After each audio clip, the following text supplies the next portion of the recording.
아빠는 안 보고 있는 것 같으면서도 다 보고 있다, 수환이.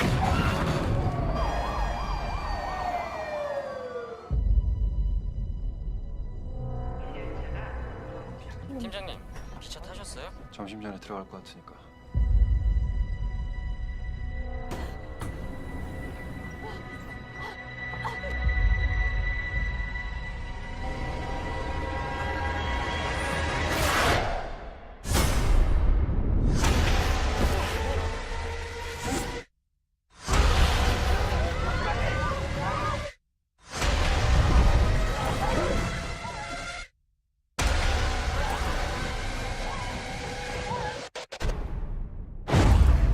돌았냐 이 새끼야?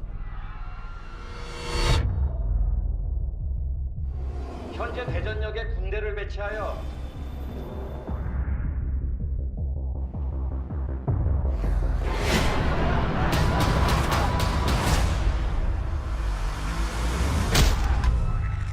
야 빨리 와!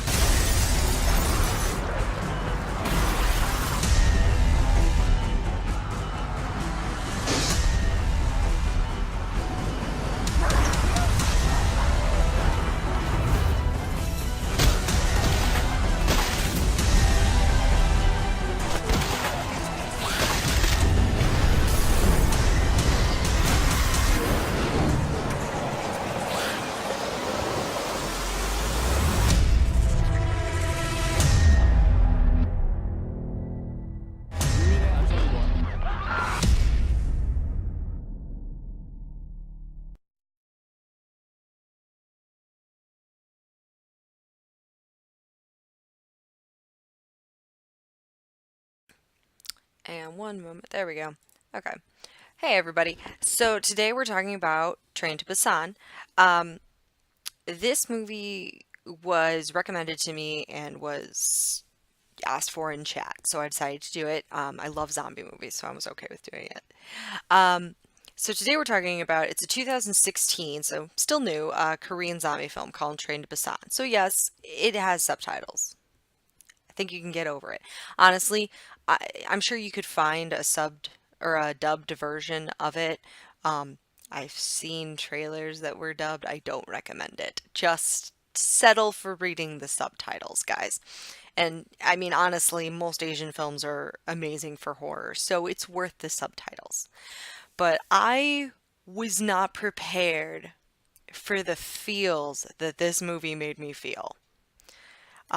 Now, I do usually say this is a spoilers review. I try my best to hold off on spoilers. So I'm going to do my best here, but there's some points where I'm going to give away something. I mean, it's going to happen. I can't do anything about it. I can try, but it'll happen eventually. But, so the movie centers around a recently separated dad, which we have right here on the poster. Recently separated dad and his daughter, and they're taking the train to visit Busan in order to see the girl's mother because, you know, he's a workaholic who doesn't spend any time with his kid. Kind of a typical, anytime you see a dad-daughter thing, I feel like something like this is going to go on. While on the train, a zombie virus spreads through the passengers, and then we go on the age-old quest of survival and trying to avoid any kind of saliva to blood wounds. Now, it's a typical zombie story because, I mean, how many versions of it could you really possibly get? There's only so many different ways to tell a zombie story. But it doesn't stop it from being a good zombie movie. The special effects are great. The makeup is done really well. It's nothing overly exaggerated. Like, it's a very well done, respectful way of doing the makeup without making it like, oh, we're just gonna throw a fuck ton of gore out there and people will be satisfied. Now, it does, of course, also have stereotypical film shots. You've got the CGI crane shots and then the close-up, like, overviews of the hordes coming at you. But there are a lot of really cool scenes that are really unique to it. Scenes that I feel like I don't see a lot in zombie movies. You know, they all have their unique qualities, you know, and you have your typical, obviously, infected patient zero, but there's still, like, I don't know, there's still a unique quality to it. But, so one of those ways to show that, to illustrate it, that I'm going to show you. I know I normally do my, like, best scene, but my best scene is my favorite character scene. So we're going to do the notable scene to kind of show the uniqueness.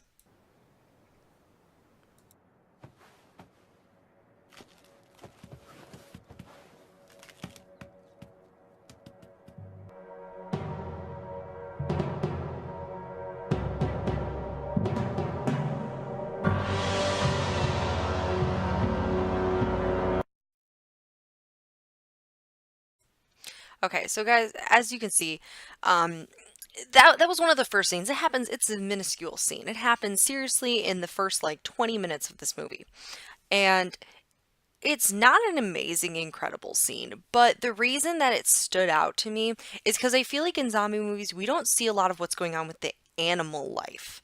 We don't get to see this kind of vision of what the zombie virus is. And they presented that to us within the first like 15, 20 minutes of the movie. Now, the CGI of the deer standing up is really obvious CGI. I think we can forgive that. There, you know what? It's 2016, but we still have only come so far with CGI not being obvious.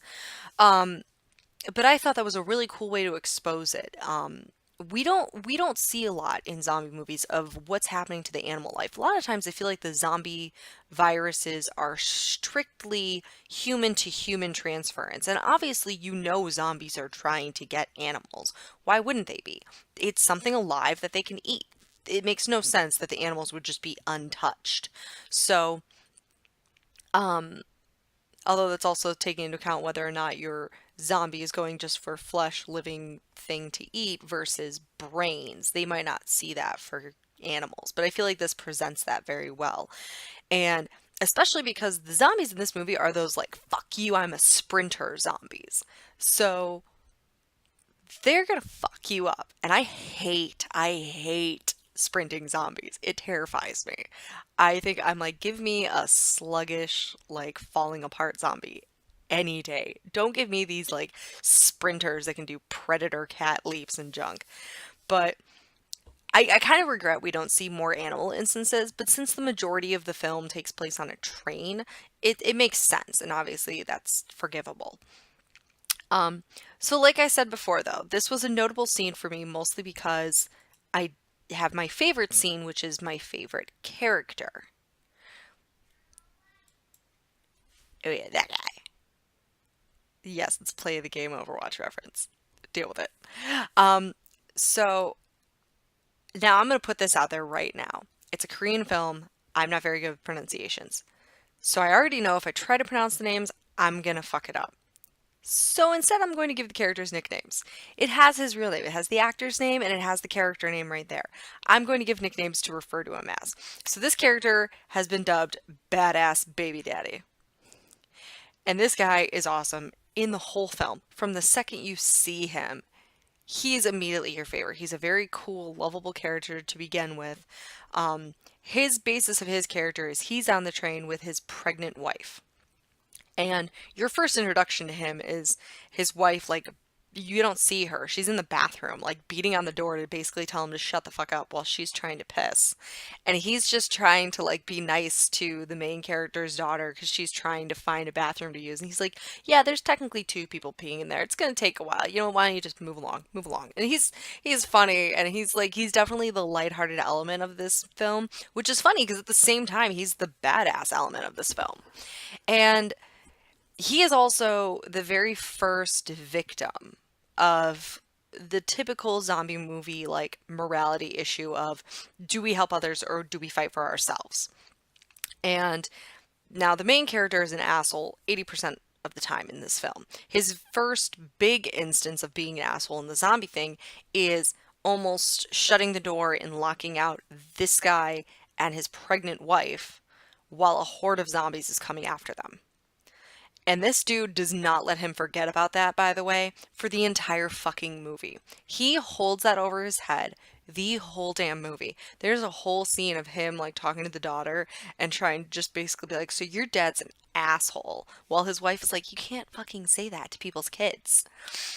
And but at the same time he's nice and like he still goes out of his way to help the main character even knowing he's a total asshole. And then when they both have something to fight for, there's a part in the movie where they've been separated, him from his wife and soon to be child, and the main character from his actual child. Actual not meaning that the baby isn't, but whatever. But his born child. So they team up and they're also with like some baseball kid trying to get his like not girlfriend. I don't know, it's a confusing scene at the beginning. They have a thing, we'll just say. But so they're both going to fight, and they're in train car 9 and their wife and kids are in train car 13. So they have to literally battle their way through these train cars, through a bunch of zombies. And this dude gives main character over there gets a fucking police shield and baton and baseball kit as a bat. This fucker goes in with just his hands with his arms wrapped in tape and shit to keep away from getting bit. This guy is he looks like just a frumpy dad bod when you first see him. He takes off his coat and everything and you got that. You have this ripped dude and you're like, where the fuck is this badass coming from? And it's awesome. So I'm going to show the scene now. And this scene perfectly illustrates just how much of a badass this guy is. It's really a fantastic one. It's amazing. So I'm gonna show this to you.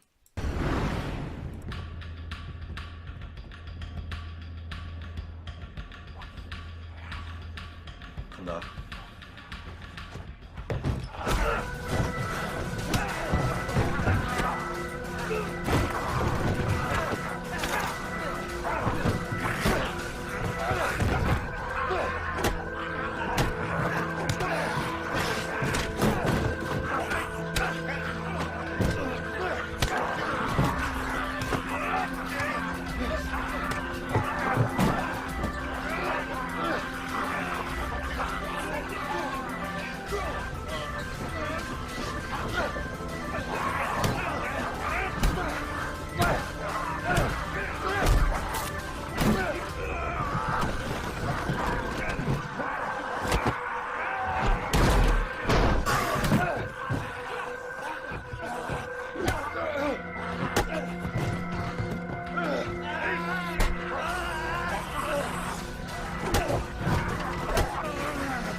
So like I said, badass character. And that's a cool scene. You have like a couple scenes of that. That sequence of scenes also introduces another really cool, unique to me, unique aspect of the zombies in this movie.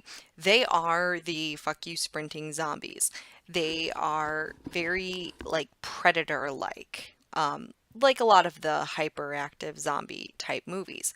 But a thing that pulls it apart is a lot of those hyperactive type movies, I feel like the zombies can still like smell. They have that full on predator, like they smell you. You are fucked, like anywhere near them. These ones, they can't even see in the dark, much less smell you.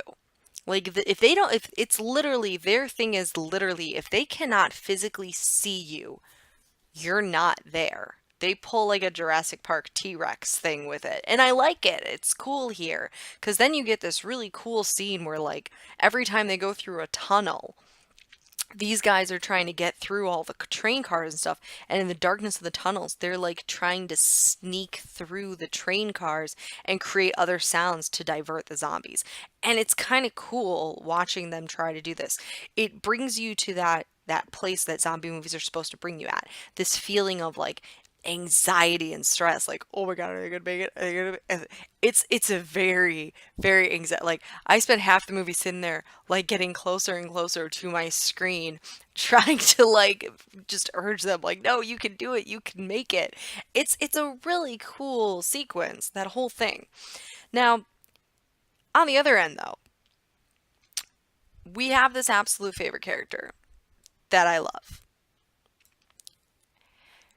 But then this movie, also on the other hand, presented us with a chance to create a new sequence in this. So this sequence is referred to as the fuck this guy sequence. 'Cause fuck this guy. So this fucker has inspired this whole new section. I think we're going to regularly have a fuck this guy character, because horror movies a lot of times have this fuck this guy character. And seriously, fuck this prick. This guy is such a piece of shit. Do you know where I got this image of him? Villains Wikipedia. This dude is a bigger antagonist than the entire fucking zombie virus in this whole movie. This dude was 100% in favor of badass baby daddy and his pregnant wife being left to die to a horde of zombies. Like, he was all for it. He has a whole scene where he's like, out of nowhere for no reason, like, chick's getting texted by her little baseball boyfriend and is like, oh, they saved people. There's survivors. They're fighting through the cars to try and get to us. And he's like, how do we know they're not infected? I'm like, oh, because, you know, zombies can text. That's a thing.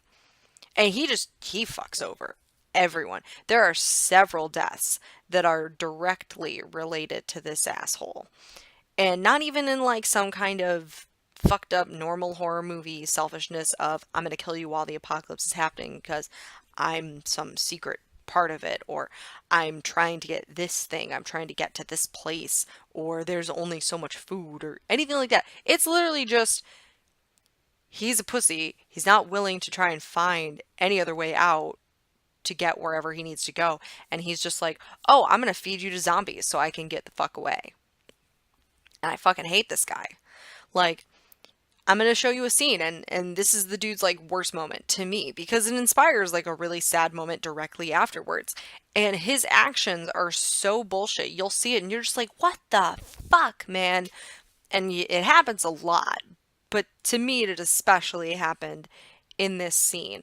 So, you know, just watch and you can understand why I hate this guy so much.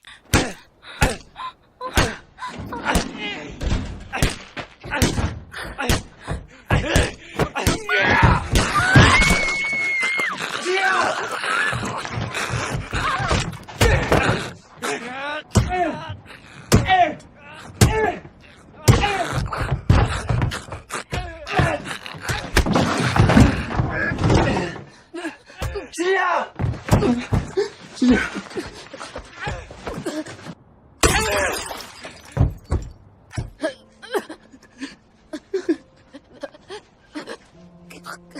어떡해.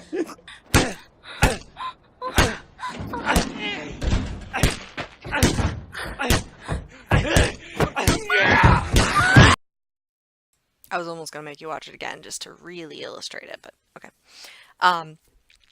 Seriously though, what a dick move. And I mean, again, I said I was going to try to eliminate spoilers, but it's an obvious spoiler, like baseball dude and his girlfriend fucking die. And he just sits there crying and holding her until she attacks him. Like, you're like, what the fuck, man? Like, you really hate this guy. There's no, But so I think we can all agree, yeah, fuck this guy. And no issue on this spoiler, by the way. He fucking dies. Like, thank God. Because the whole movie, you want him to fucking die. And he does. But the only part is, then he's still a prick. Even when he dies and becomes a zombie. He's still a prick. And he gets this, like, poignant death moment of, like, emotional, and he's crying, and you almost feel bad for him if he wasn't such an asshole the whole rest of the movie. His death on any other character would have just been, like, a really sad, extra, like, another rock of feels on the feels mountain this movie makes. But you just hate him so much. You hate him for getting an emotional, nice death.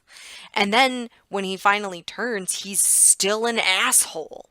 And he fucks up this big thing. And I'm trying not to give out like a huge spoiler with it, but it's holy shit. It's bullshit. I wanted him to die in a painful, massive, gnarly pain under a pile of zombies, and I didn't get it, and I was pissed. And I'm not gonna lie, it affected my judgment on my rating. But like, fuck, man. So okay, so it's a good movie though. despite asshole. Ultimately, the movie's fantastic. I mean, this again, the special effects are great. You guys saw it. The makeup was done well. And if you're a fan of fuck you zombies that sprint after you and do predator leaps and shit, but for some reason have T-Rex abilities and can't see you in the dark, then it's going to be extra great for you. And then it also has a lot of these characters that you enjoy. And I know I didn't touch on the main character and his daughter too much, but even though the main character is an asshole a large portion of the time, you still feel for him and you still get these cool moments with him. And you know, you get attached to these characters, and especially Badass Baby Daddy. You get attached to all these characters. And dude, there were scenes, man, it hurts. There are some serious feels moments that hurt. And I was crying. I have no shame in admitting that. I cried at scenes.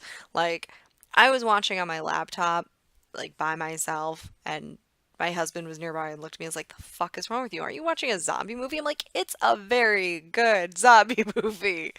But I mean, I highly recommend it. It's a great movie. And it's on Netflix. You have no reason to avoid watching it. It's basically free. If you're already paying for Netflix, you have no reason not to see it. You don't even have to put on pants to see it. I give the film 4.5 stars total. And the only half that it missed out of the 5 stars really was it was for minor bullshit, like jackass over there getting an emotional, nice fucking ending, 'cause fuck him. And then it was nitpicky bullshit, like, CGI and some of the moments where I want to be like the texting thing, like, oh, what if they're infected? Zombies don't fucking text. Why is nobody pointing this out? You guys, like, seriously, you guys have amazing technology. None of you can recognize that the fuckers who can't open a door probably can't text. It's nitpicky bullshit that got it 4.5 versus 5, but it's a very good film. And apparently, if you really wanted to dive further in, there's a prequel, like animated film, but I don't know how to find it. I found clips of it when I was searching for like my clips to download and stuff. But I guess there's like a prequel animated film. I didn't watch a lot of the clips. It looked like it might be kind of good. If it's by the same people, it's probably good. But this is fantastic, Tolerate the subtitles. I don't recommend dubbing for these kinds of movies. Anime, you can do dubs. Dubs for this almost never turn out well. I didn't watch it in dub. I watched it with subtitles, so I don't know the exact details on the dubbing versions of this, but I really don't usually ever recommend dubbed versions of Asian like live action films. To me it's a no-no. But ultimately, again, go ahead and see it. It's fantastic. You can find it on Netflix. Go do it now. I didn't give away enough spoilers for you to say there's no reason to watch.